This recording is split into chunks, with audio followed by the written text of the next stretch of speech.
dan menyimpan makna tersirat. Saatnya kita kembali menengok warisan kekayaan Nusantara dari para leluhur. Salah satu warisan leluhur yang masih terjaga sampai saat ini dapat kita saksikan di kota Sengkang, sebuah kota di Kabupaten Wajo, Sulawesi Selatan. Secara sosiologis dan budaya, Kabupaten Wajo memiliki kekayaan budaya dan kekayaan alam yang menakjubkan. Di daerah ini ada Danau Tempe yang dikenal sebagai penghasil ikan air tawar.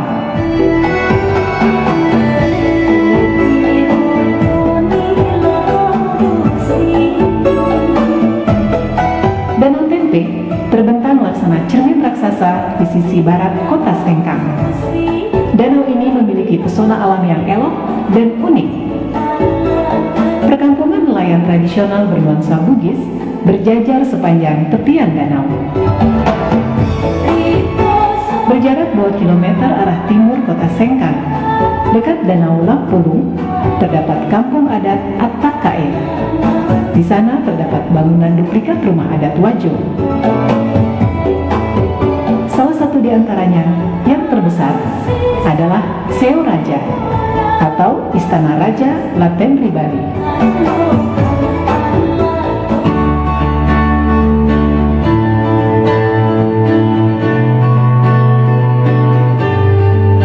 Ada yang khas dari masyarakat Bugis sebagai suku asli yang mendiami wilayah Kabupaten Wajo, yaitu keberadaan kain tenun sutra Sengkang. Menurut cerita turun-temurun dan beberapa literatur, kain tenun sutra Sengkang telah ada sejak ratusan tahun silam. Pertama saya mengungkap sebuah naskah yang pernah saya baca, itu Lontrak Belawa. Di situ pertama kali saya temukan kata-kata sutra. Di situ antara perkawinan anak kaji dari Luwu dengan Iswari dari Majapahit. Di situ juga saya temukan kata-kata di dalam lontrak, kata-kata Sengkang. Lalu ini putri dari Majapahit dengan perkawinannya dengan anak kaji dari Luwu, maka diberikan kekuasaan di 4 daerah, yaitu Tempe, Singkang, Tampang, dan Wage. Nah, disitulah awalnya kita mengenal, sudah mulai kenal nama sutra. Tenun ini sudah ada sejak abad ke-14 di Kabupaten Wajo ini. Namun pada saat itu terbatas pada pembuatan untuk pemberdayaan sendiri, bukan untuk komoditi dagangan. Misalnya seseorang ingin melakukan hajatan pernikahan, terutama pada acara-acara pernikahan, itu biasanya anak-anak perempuan itu diminta atau disuruh oleh orang tuanya untuk menenun sarung, apakah untuk dipakai dia sendiri ataukah untuk orang tuanya. Itu sehingga belum terjadi di masyarakat sebagai suatu komoditi dagangan, tetapi hanya untuk pemakaian sendiri. Sejarah tentang tenun sutra Sengkang tidak dapat dipisahkan dari peran perempuan Bugis dalam keluarga. Orang tua suku Bugis di zaman dulu menjadikan tenun sutra sebagai salah satu cara dalam mendidik anak perempuan mereka. Budaya orang Bugis itu kan dulu kan kebanyakan petani. Nah, perempuannya nggak ada pekerjaan kalau lakinya sudah turun ke sawah. Nah, barang ini atau produksi kain sutra ini sudah membudaya, awalnya dari mana, akhirnya menjadi budaya tenun di daerah ini. Nah, dari situ orang tua selalu mewarisi ke anaknya. Jadi ada cerita bahwa orang Bugis itu, khususnya orang Wajo, kalau tidak pintar menenun, artinya belum sempurna lah. Kedua, ceritanya kalau ada orang luar yang meminang orang Bugis Wajo, dilihat dari hasil kerja tenunnya itu. Kalau memang hasil kerja tenunnya itu bagus, berarti orangnya sudah sempurna atau sudah ya boleh dikata cantik apa segala gitu. Jadi penilaiannya tergantung dari karyanya untuk yang penenun sutra ini tadi.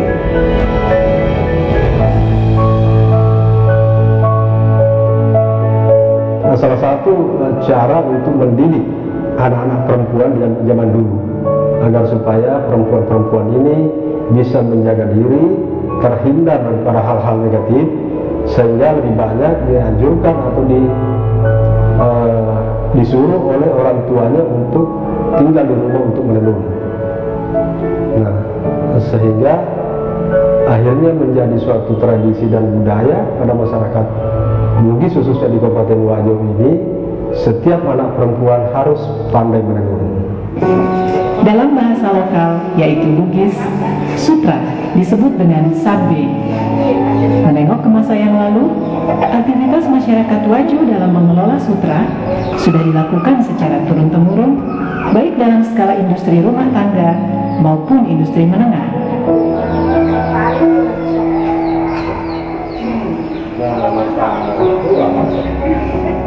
Proses pembuatan kain sutra membutuhkan waktu yang cukup lama dan melibatkan sedikitnya 15 orang dalam satu kali tahapan pembuatan kain.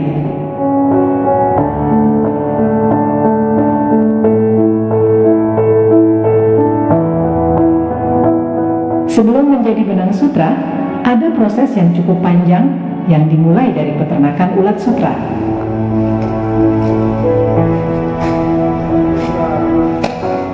Proses ini mulai dari pemeliharaan ulat sutra, proses menjadi kokon, hingga akhirnya menjadi benang sutra yang siap ditenun menjadi sehelai kain. Kita dapat telur dari Kerkutani sesuai dengan pesanan. Contoh ini tempat telurnya dan menetas, misalnya penetasan tanggal 1. Ini menetas baru 3 hari makan, dikasih makan dengan daun murbei. Ada memang khusus daun murbei itu. Baru 3 hari makan, baru ada instar pertama, artinya tidur. Instar pertama itu 2 kali 24 jam. Ulatnya tidur itu tidak makan. Baru setelah instar pertama makan lagi selama 2 hari, masuk instar 2. Begitu seterusnya sampai instar 4. Ini sudah masuk instar 5. Artinya ini masuk untuk proses pengokonan. Tinggal 3 hari proses pengokonan. Dia akan membungkus dirinya jadi kepompong.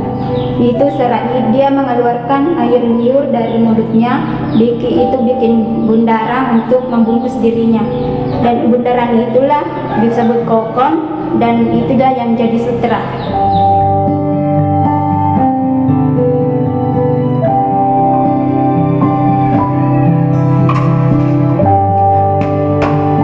Dalam proses pembuatan benang sutra menjadi kain sarung sutra, masyarakat pada umumnya masih menggunakan peralatan tenun tradisional, yaitu alat tenun gedogan atau masyarakat Sengkang menyebutnya alat tenun walida. Ini alat tenunan gedogan, satu setnya. Ini pertama alat gulungan benang, baru ini alat penindis untuk menekan benang bawah, baru ini tali untuk alat pembantu untuk benang bawah. Ini sisir, alat untuk mengatur lusi. Ini juga walidah, alat untuk merapatkan benang pakan. Ini teropong, alat untuk memasukkan benang pakan. Dan ini wakanan, alat untuk gulungan kain. Perkembangan teknologi yang datangnya dari tanah Jawa berpengaruh terhadap proses pembuatan tenun sutra di sekitar tahun 1950 dan membuat sebagian proses pembuatan dengan alat tenun gedogan beralih menjadi alat tenun bukan mesin.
pengusaha yang lebih dulu sebenarnya berkembang. Tenun ATBM itu ada di Pulau Jawa, terutama di Bandung. Nah itulah kemudian teknologi itu masuk sekitar tahun 50-an ke Kabupaten Wajo ini, lalu kemudian berkembang sampai hari ini untuk pembuatan kain-kain yang lebih pemanfaatannya lebih luas, misalnya untuk busana, bahkan untuk interior. Itu bisa diproduksi dengan ATBM yang lebar kainnya lebih lebar daripada kain gedogan itu yang hanya sebatas 60 cm. Kalau tenun ATBM itu sampai hari ini sudah ada lagi pengembangan baru, bisa mencapai 150 cm.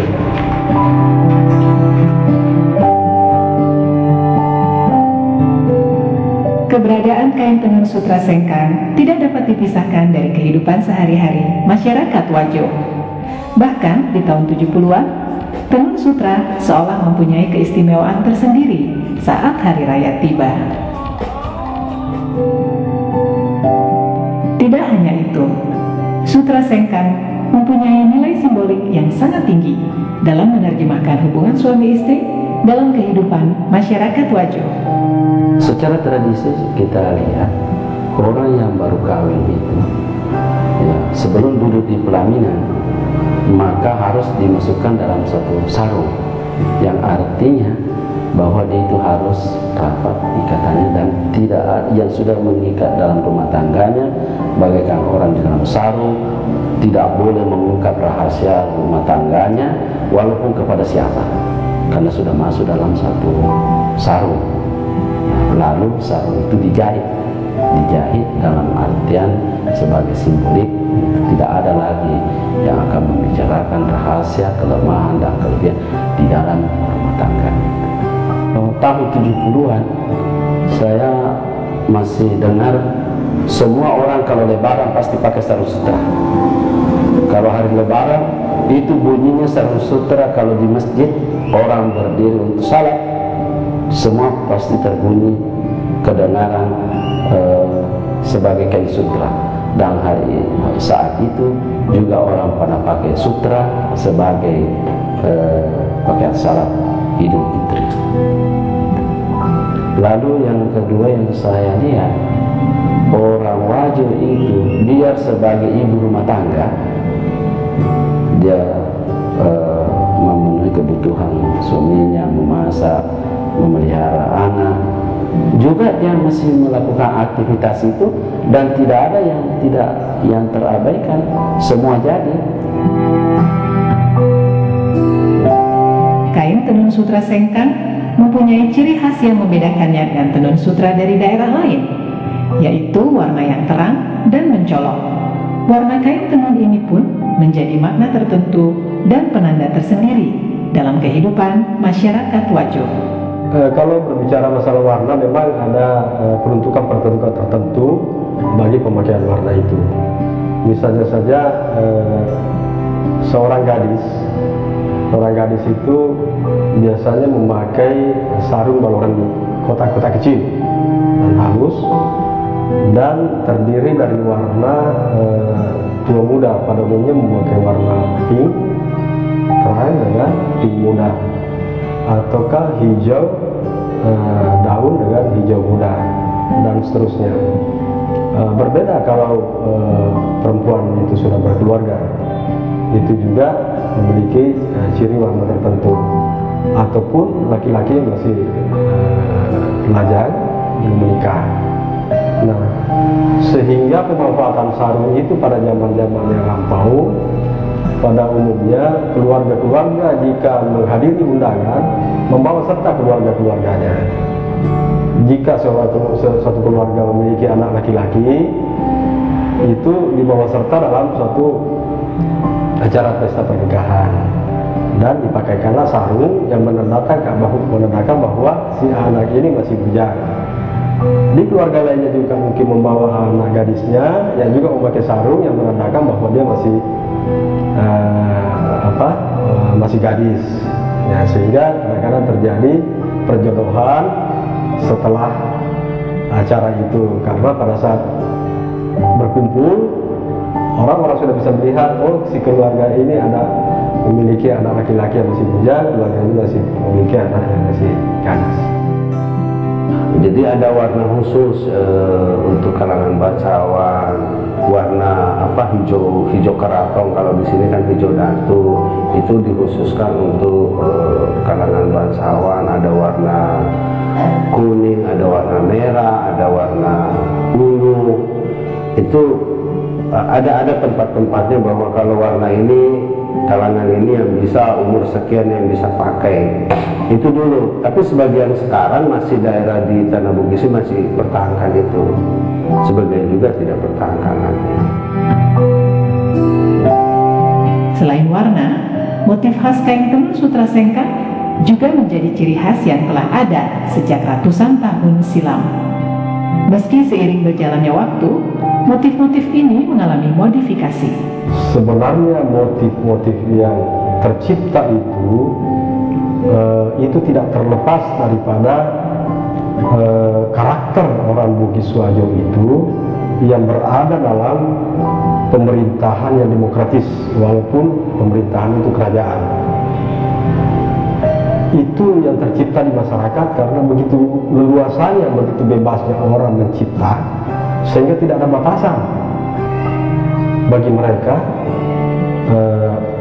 seniman-seniman perajin tenun ini untuk mendapatkan inspirasi yang lebih luas lagi, yang kemudian diimplementasikan ataukah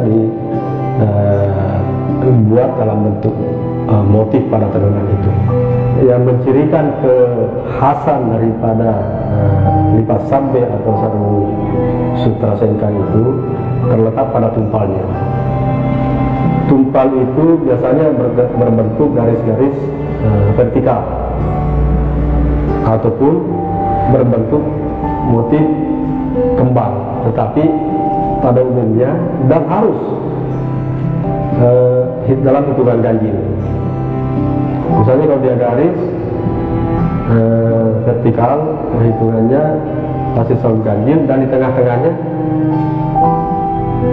ada garis yang lebih tebal yang disebut datu. Dalam bahasa Bugis, tumpal itu disebut kepala lima. Jadi kalau sarung Bugis itu mutlak harus ada kepala. Di dalam kepala itu atau tumpal itu ada satu garis tebal yang disebut datu.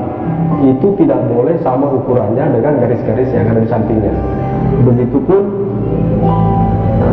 sekalipun itu misalnya dalam bentuk kembang tumpalnya itu, misalnya modifikasi motif kotak, katakanlah ini balok tengah, kemudian tumpalnya berbentuk kembang-kembang kecil. Hitungannya selalu ganjil 1, 2, dan 3. Tetapi dalam penempatan garisnya itu harus ada di tengah-tengahnya itu berbentuk garis besar atau lebih tebal ukurannya, lebih lebar ukurannya dibandingkan garis-garis yang ada di sampingnya. Ya, motif ini namanya balok makan atau motif melingkar. Posisinya dalam posisi horizontal. Sarung ini diproduksi kurang lebih 50 tahun yang lalu. Jadi motif makam ini menggambarkan hubungan antara manusia dengan manusia dalam kehidupan sehari-hari. Dalam agama Islam disebut hablum minan nas. Motif ini namanya balok tetol atau motif vertikal. Ini menggambarkan hubungan antara manusia dengan Tuhan. Jadi karena masyarakat Wajo adalah masyarakat yang religius, sehingga dalam penciptaan motifnya pun juga itu tergambarkan bahwa hubungan antara manusia dengan Tuhan itu juga sangat penting, sehingga terciptalah balok tetol. Motif ini namanya balok rening atau motif kotak kecil. Biasanya peruntukannya untuk kaum perempuan. Filosofi daripada balok rening itu adalah kotak-kotak kecil, yang berarti perempuan itu memiliki kehalusan baik dari perasaan, tingkah laku, dan lain sebagainya, dan penguasaannya pun juga berada pada lingkup kecil. Motif ini namanya maloloban, biasa juga disebut curak lama.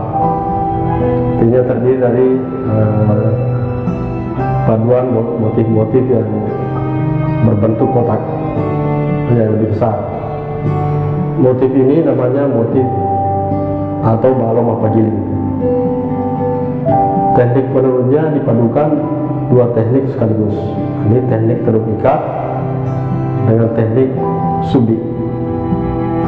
Subi ini biasanya dipakai pada teknik pembuatan motif lagosi atau kembang-kembang lainnya.